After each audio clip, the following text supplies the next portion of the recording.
तैयार हो जाइए 6 ऐसी डरावनी फिल्मों के लिए जो भले ही नजरों से छुपी रहीं, लेकिन खौफ के मामले में बिल्कुल भी कम नहीं है।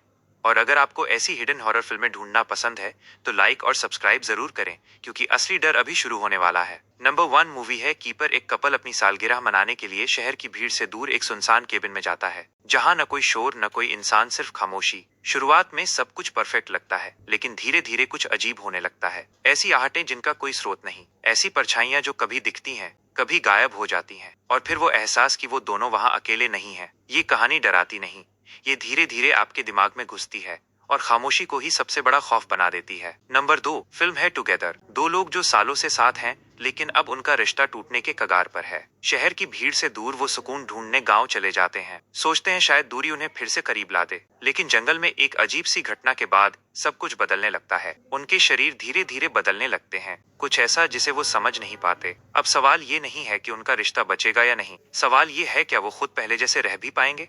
तीसरी फिल्म है बोन लेक। एक कपल सेज और डिएगो एक परफेक्ट रोमांटिक वीकेंड के लिए एक सुनसान झील के किनारे बने मेंशन में पहुंचते हैं, लेकिन वहां पहुंचकर उन्हें पता चलता है कि वो अकेले नहीं है। एक और कपल, रहस्यमयी आकर्षक, जो धीरे धीरे उनकी हर चीज में शामिल होने लगता है। हंसी, वाइन और करीबियां धीरे धीरे बदलने लगती हैं शक और डर में। घर के बंद कमरे, अजीब चीजें, पुराने अखबार, सब कुछ इशारा करता है कि यहाँ कुछ बहुत गलत है। और फिर ये छुट्टी बदल जाती है एक खतरनाक खेल में, जहाँ दांव पर है प्यार, भरोसा और जिंदगी। चौथी फिल्म है डीमंस ब्राइड। इंडोनेशिया के एक छोटे से गांव में एक माँ की दुनिया तब टूटने लगती है जब उसकी बेटी की जान खतरे में पड़ जाती है। मदद के लिए कोई आगे नहीं आता, न उसका पति न रिश्तेदार। तब मजबूरी में वो एक ऐसे रिवाज की ओर मुड़ती है जिसका नाम तक लेना मना है।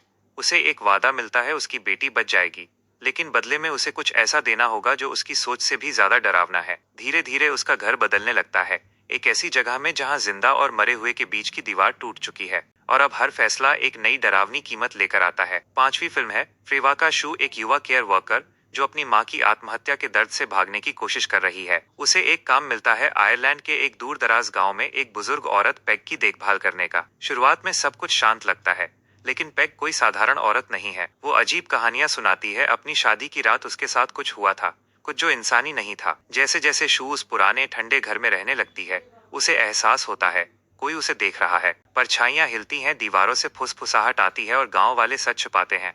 अब शू को समझ नहीं आता ये सब पेग की कहानियां हैं या एक डरावनी सच्चाई।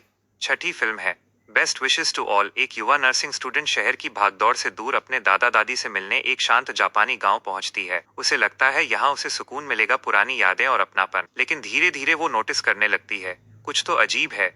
उनकी बातें एक तय लय में चलती हैं, उनकी दिनचर्या कुछ ज्यादा ही परफेक्ट लगती है, और वो घर जिसे वो कभी अपना मानती थी अब अजनबी लगने लगता है। अब सवाल ये है, क्या ये सिर्फ उसका भ्रम है या इस शांति के पीछे कुछ छुपा है।